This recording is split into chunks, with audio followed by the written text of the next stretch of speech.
It was the news no one ever wants to hear: a diagnosis of breast cancer. Betsy Lehman's life took a devastating turn when she received that diagnosis in the early 1990s. Despite enduring multiple rounds of traditional treatments, chemotherapy, radiation, surgery, the cancer remained unyielding, progressing with every passing month. With hope dwindling, her doctors proposed one final option: an experimental clinical trial that pushed the boundaries of cancer treatment. This trial wasn't just risky, it was intense, involving a high-dose chemotherapy regimen that tested the limits of what the human body could endure. But what happens when a treatment designed to save lives goes horribly wrong? For Betsy, a single error, a fourfold overdose of chemotherapy, set off a chain of events that no one saw coming. Could this misstep have been prevented? How does a highly regarded medical institution allow such a catastrophic mistake? And more importantly, what price did Betsy Lehman pay for this failure? Now, before we continue, I'd like to ask you a small favor.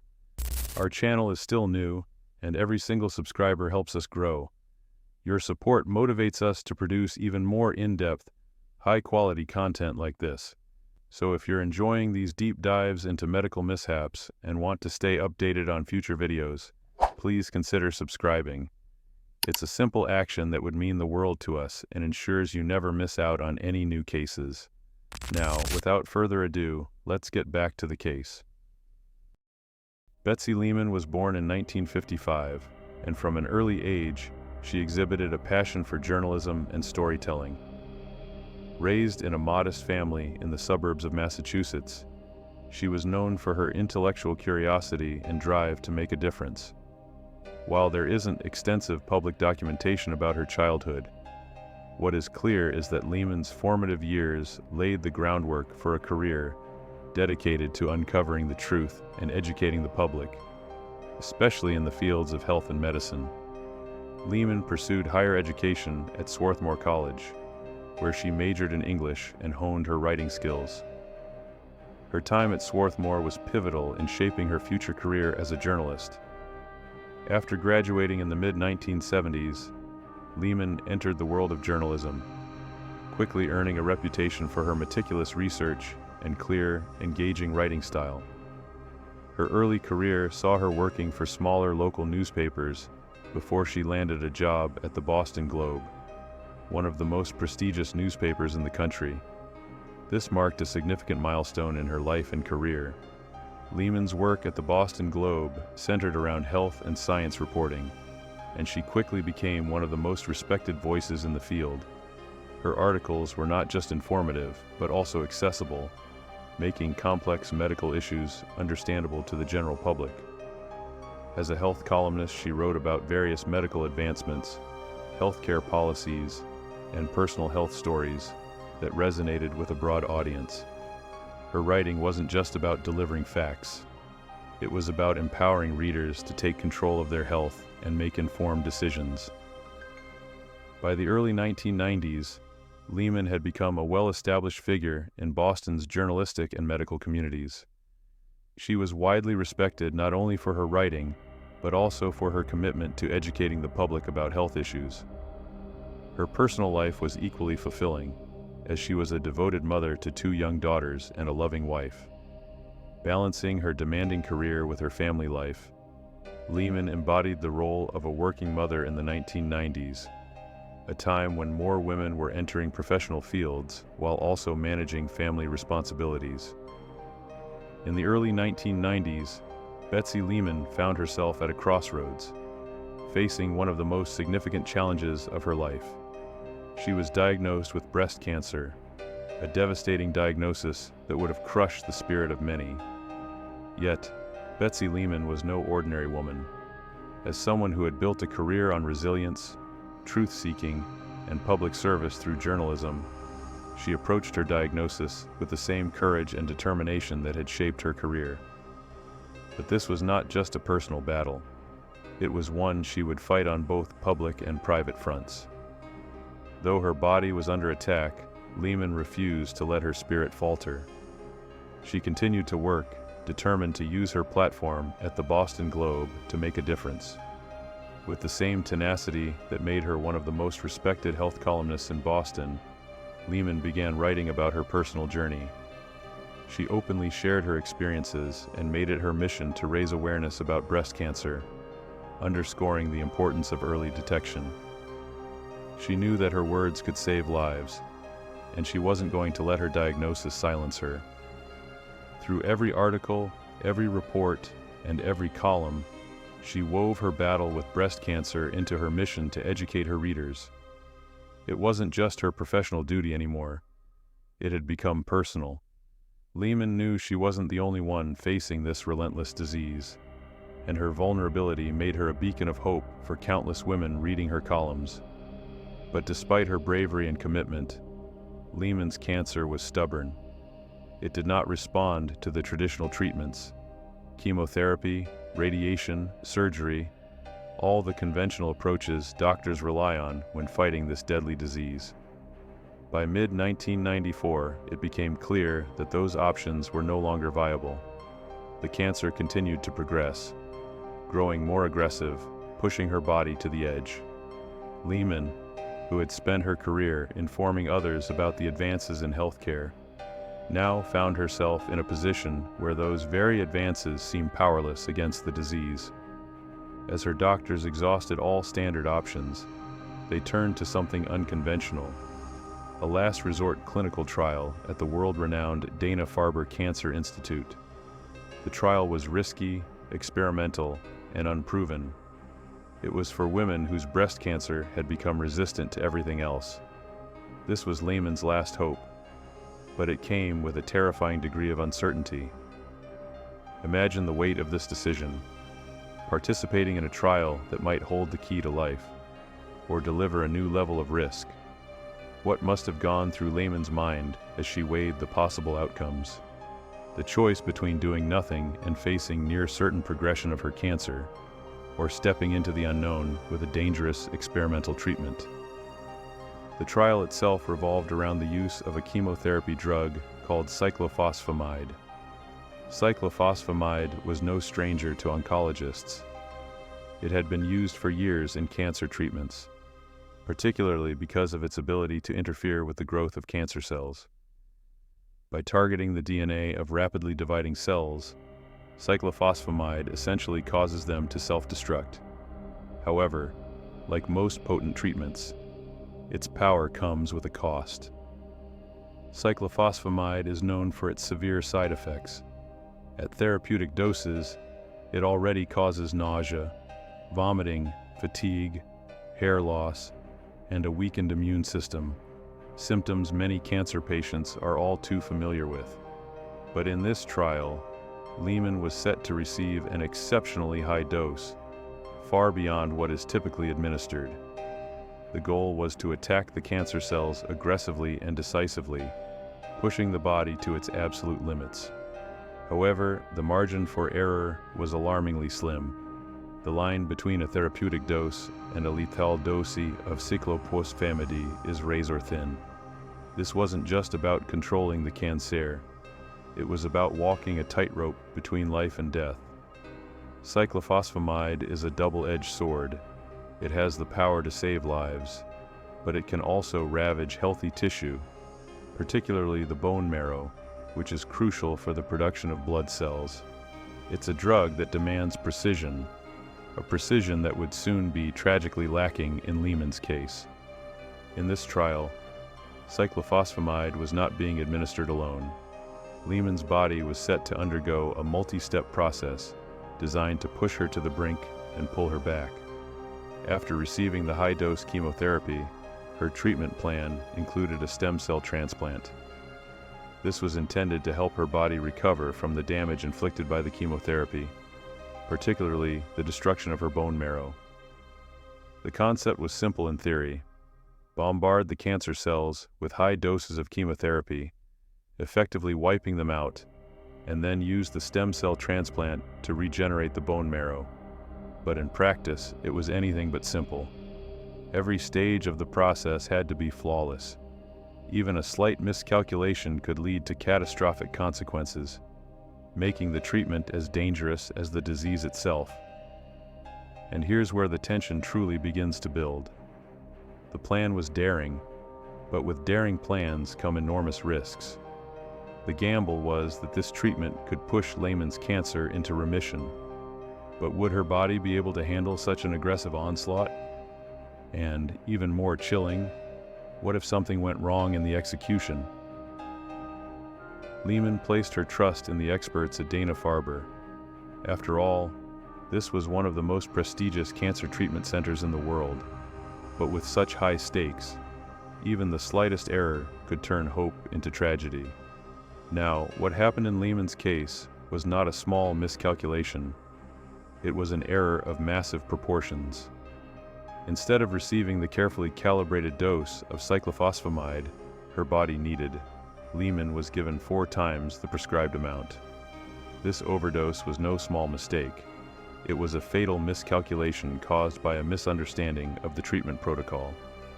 A research fellow, tasked with following the complex instructions of the clinical trial, misread the documentation. The fellow believed that the dose needed to be multiplied rather than administered, as it was clearly stated. A deadly assumption, one that would unravel the entire treatment plan and, ultimately, cost Lehman her life. To grasp the severity of this error, it's important to understand what cyclophosphamide does to the body, even when administered correctly. This chemotherapy agent, while powerful, is notoriously toxic. Its effects on the body are already harsh. The drug essentially attacks rapidly dividing cells, including not just cancer cells, but also healthy ones, like those in the bone marrow. This is why patients often experience weakened immune systems and increased susceptibility to infections during chemotherapy. But when the dose is quadrupled, as it was in Lehman's case, the consequences become almost unthinkable. At such high levels, the body cannot cope with the drug's intensity. The severe side effects are magnified, leading to long-term damage to critical organs such as the heart, liver, and kidneys.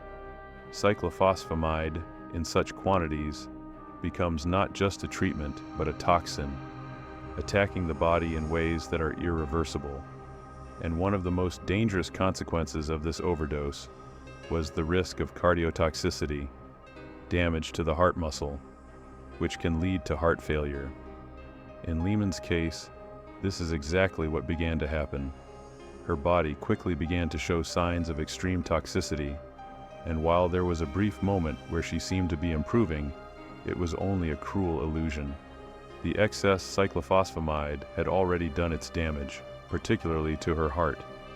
The deceptive recovery masked the fact that her internal organs were failing, the result of the overwhelming toxic load her body had been subjected to. The delayed and sudden decline that followed was no accident. It was the result of her body succumbing to the cumulative toxic effects of the overdose, a battle it could never have won. But how did this happen in a world-renowned institution like Dana-Farber? It wasn't just one person's mistake. It was a failure across multiple levels, a breakdown in communication, oversight, and verification.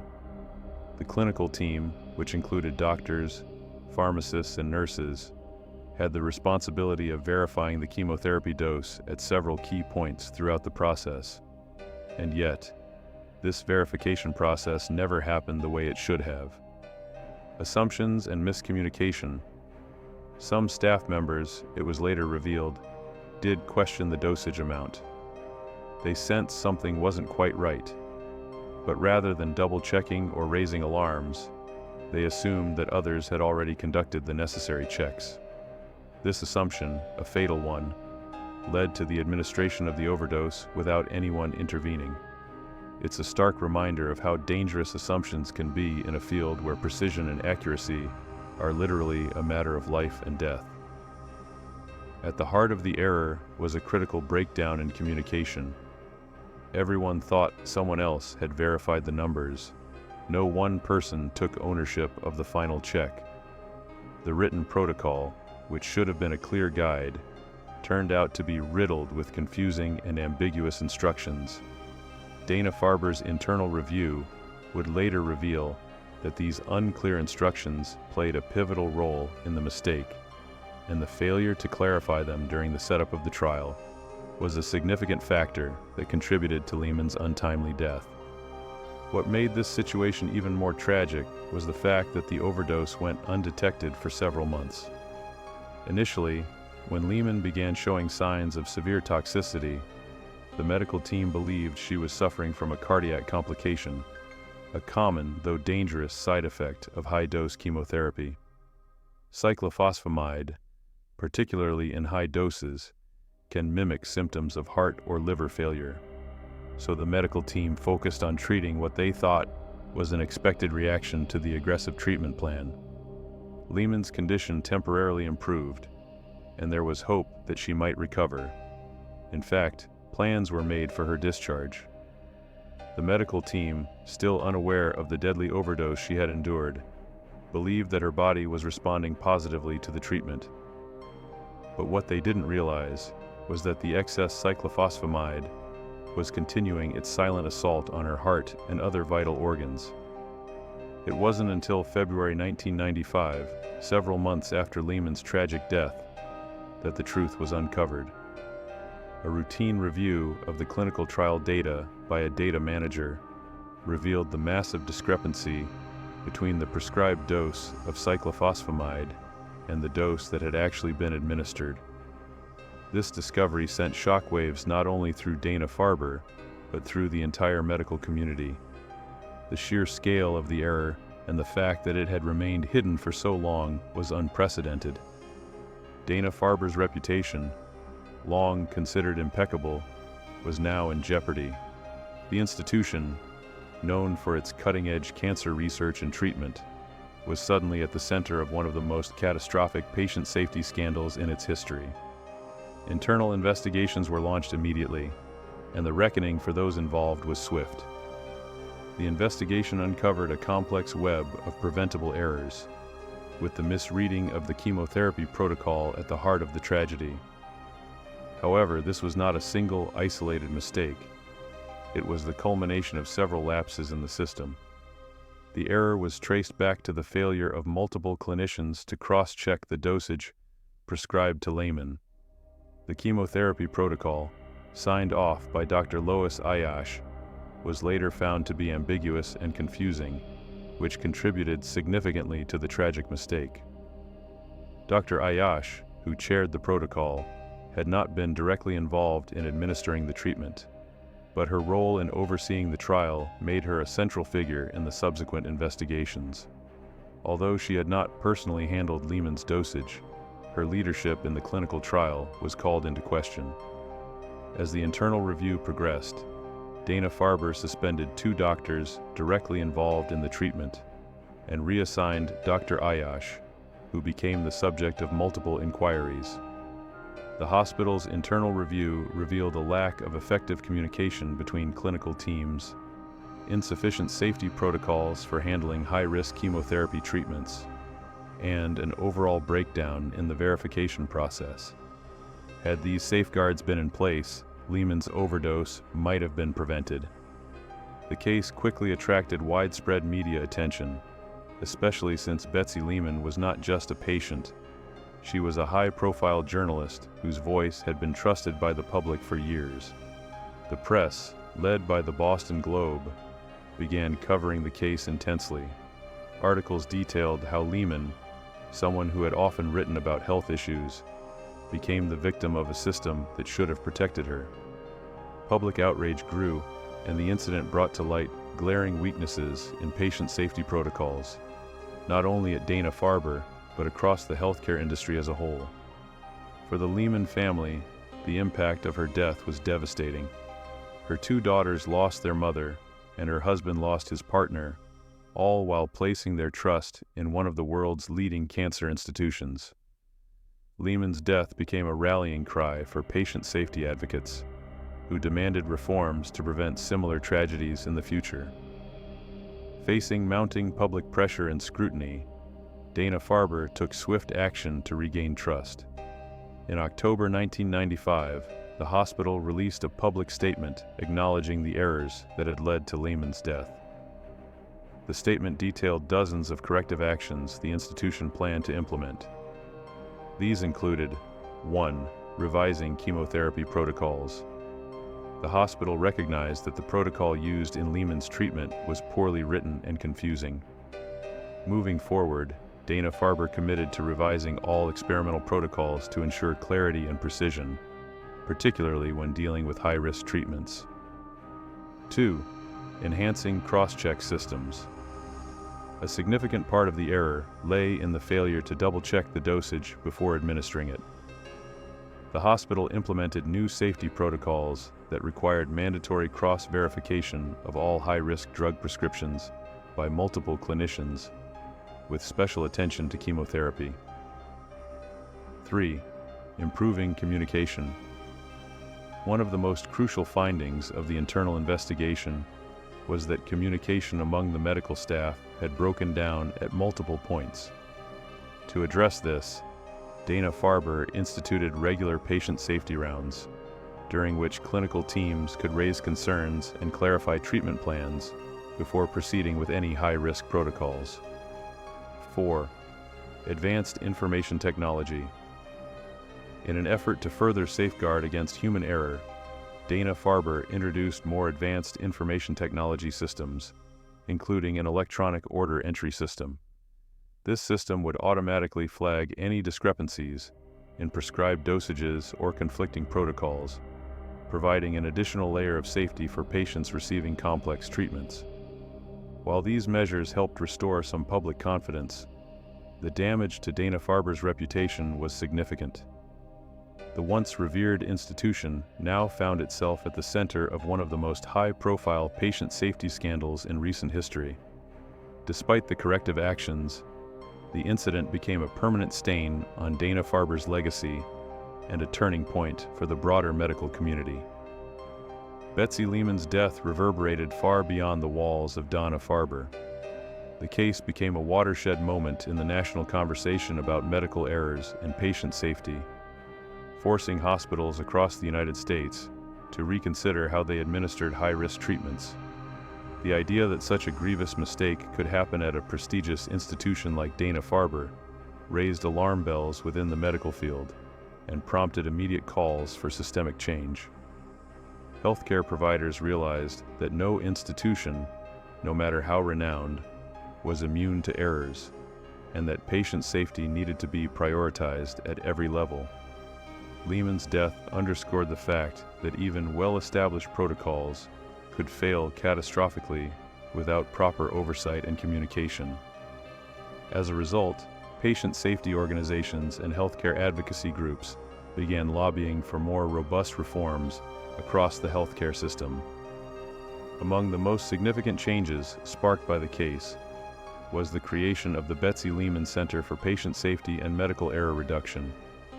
Named in her honor, the center was founded with the goal of improving patient safety across Massachusetts and beyond. The center fosters collaboration between healthcare providers, promotes research into the causes of medical errors, and advocates for policies that reduce harm to patients.